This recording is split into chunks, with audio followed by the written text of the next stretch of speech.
தென் மாவட்ட கலவரங்கள் ஏற்பட்ட போது எனக்கு அழைப்பு, திருமாவளவனுக்கு அழைப்பு,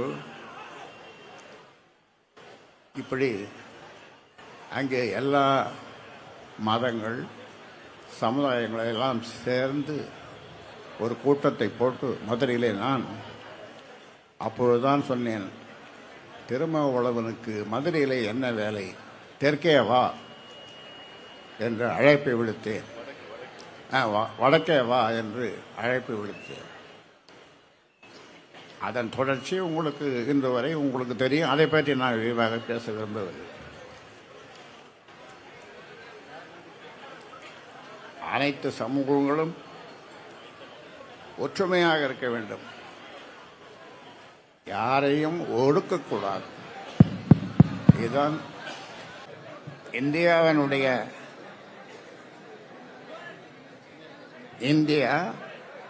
அதனுடைய எல்லைகள் நமக்கு தெரியும். ஆனால் அந்த இந்தியாவில் வாழ்கின்ற மக்கள் யார் யார், எந்தெந்த ஊரில் எந்தெந்த மாநிலத்தில் எவ்வளோ பேர் இருக்காங்கன்னு ஒரு சர்வே 1985 15 வருஷம் நடந்தது.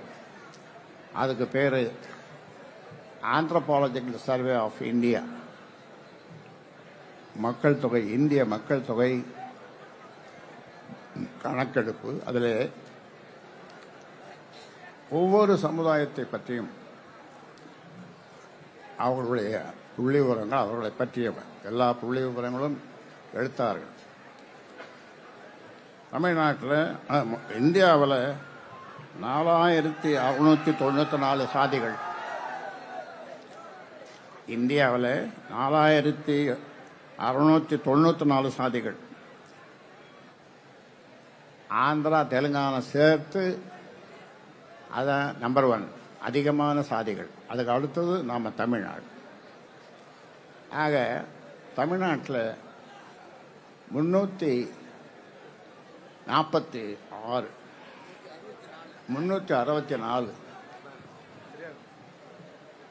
சாதிகள். இந்த 364 சாதிகளும் முன்னேறினால்தான் ஒரு சமத்துவமான ஒரு சமுதாயம் அடைய முடியும். அதைத்தான் அன்புமணி அவர்கள் விரிவாக இங்கே சொன்னார்கள். அது இல்லையே, ஏற்றத்தாழ்வு மிகுந்த சமுதாயமாக இருக்கிறது. அதனால்தான் சாதிவாரி கணக்கெடுப்பு நடத்த வேண்டும் என்று சொல்லுகிறோம். தமிழ்நாட்டில் 364 சாதிகள் முன்னேறினால்தான் தமிழ்நாடு முன்னேறும். ஒரு சாதி முன்னேறாவிட்டால் தமிழ்நாடு முன்னேறாது, நல்லிணக்கம் ஏற்படாது. அனைவரும் முன்னேற வாய்ப்பு அரசு ஏற்படுத்தி தர வேண்டும்.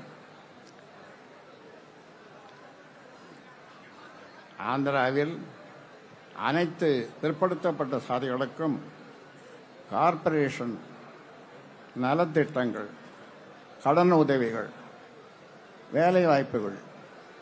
ஆனால் அந்த மாதிரியான ஒரு திட்டம் இங்கே செய்ய வேண்டும் என்று தொடர்ந்து நான் சொல்லி வருகிறேன். ஆனால் இங்கே நடைபெறவில்லை. ஜெகன் ரெட்டி காலத்தில் 75,000 கோடி செலவு செய்து, நாயுடு காலத்தில் 1.5 லட்சம் கோடியை 2.5 லட்சமாக உயர்ந்தது இப்பொழுது. ஆனால் இங்கே இல்லை. தமிழ்நாட்டிலும் இதுபோன்று நடக்க வேண்டும் என்று நாம் தொடர்ந்து சொல்லி வருகிறோம். அனைவருக்கும் சமூக நீதி, அதற்கு தேவை சாதிவாரி கணக்கெடும். சத்தம் போட்டீங்கன்னா நான் பேச மாட்டேன், எழுந்து போயிடுவேன். எதுக்கடா வந்துக்கிறீங்க? சத்தம் போட வந்துருக்கீங்க.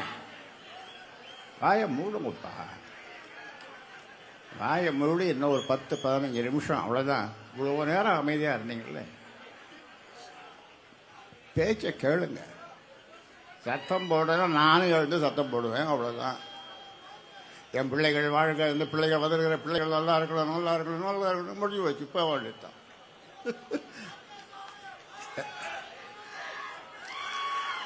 மறுபடியும் சொல்கிறேன், ஏவன் வயத்தை இருந்தாலும் படார்னு ஒன்று கொடு,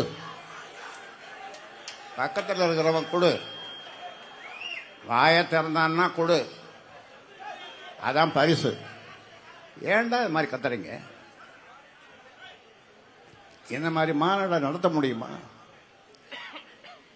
நீங்க பாட்டு கேட்டிருப்பீங்க, கல்லிலே சிலை செய்தான். சொல்லுங்க அடுத்தது. பல்லவராசா. இங்கே அக்னியிலே சிலை செய்தான் சிற்பி சிவா. எங்க சிவா? மேல பாருங்க, அக்னி, அதான் நம்மளுடைய அடையாளம். ருத்ரவர்ணியன்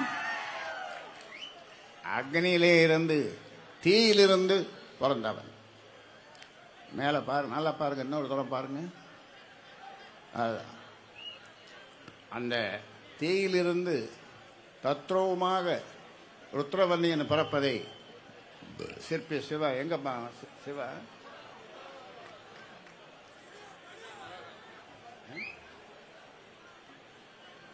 ஒரு வணக்கம் போடு எல்லாருக்கும். இவர் தான்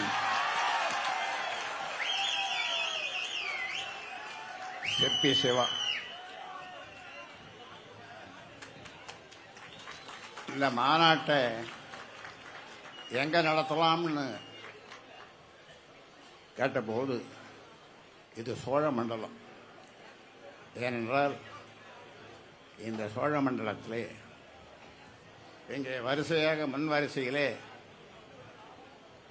சமய குறவர்கள், இந்து, இஸ்லாம், கிறித்துவம், ஜெயினம் ஆகிய சமயங்களைச் சேர்ந்த சமய குறவர்கள் இங்கே நல்ல கருத்துக்களை சுருக்கமாக சொன்னார். அதனாலே இந்த மாநாடு நவக்கிரகமும் இருக்கிற பகுதி சோழ மண்டலம். அதே மாதிரி நாகூர்ல யாரு? நாகூர் தர்கா. அதே மாதிரி வேளாங்கண்ணிக்கும் தர்கா, அதுக்கும் போவாங்க, நாகூருக்கும் வருவாங்க, இந்துக்களும் போவாங்க.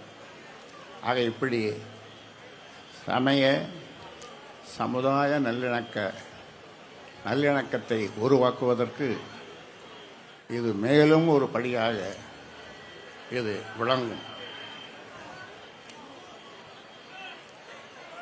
முன்னால சொல்லுவாங்க, சோழ நாடு என்ன சொல்லுங்க, சோறுடைத்து. கரிகால் சோழன் என்ன பண்ணா சொல்லுங்க, நான் கேள்வி கேட்பேன், நீங்க பதில் சொல்லணும். கல்லணையை கட்டணும். எத்தனை ஆண்டுகளுக்கு முன்னால? 2000 ஆண்டுகளுக்கு முன்னால. இன்னைக்கு வெள்ளைக்காரன், உலகத்தில் இருக்கிற வெள்ளைக்காரெல்லாம் பார்த்து அந்த கல்லணையை பார்த்து ஆச்சரியப்படுறான். எப்படி 2000 வருஷங்களுக்கு முன்னால் இதை கட்டியிருப்பான்? இந்த சோழ மண்டலத்தில் தான். அதனால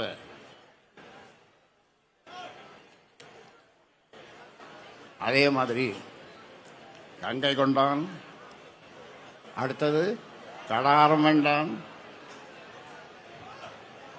இந்த அந்த காலத்தில் ஆண்ட அரசர்கள் நிர்வாக வசதிக்காக மண்டலங்களை பிரித்தார்கள். அதே மாதிரி இசையை வளர்த்தார்கள். கட்டடக்கலைக்கு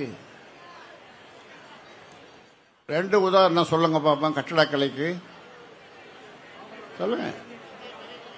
தஞ்சை பெரிய கோயில், கங்கை கொண்ட சோழபுரம்.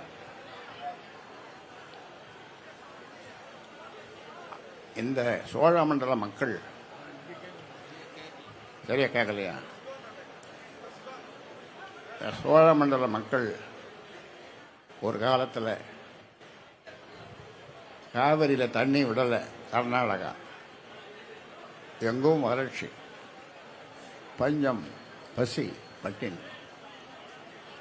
அப்போ பத்திரிகையில் இலைக்கறியை சாப்பிட்றாங்க அந்த மக்கள் அப்படின்ற ஒரு செய்தி. அந்த நேரத்தில் நான் இங்கே வந்து இவர்களுக்கெல்லாம் ஆறுதல் சொல்லி, அப்பொழுது ஆட்சி செய்தவர்கள், நீங்கள் தட்டு எடுத்து வாங்க, உங்களுக்கு சோறு போடுறோம், உங்களுக்கு சோறு போடுறோம்னு சொன்னாங்க. நாங்கள் தட்டை எடுத்துன்னு வரமாட்டோம், எங்களுக்கு சோறு வேண்டாம் என்று சுயமரியாதையோடு வாழ்ந்த மக்கள் இதை சோழ மண்டலத்து மக்கள்.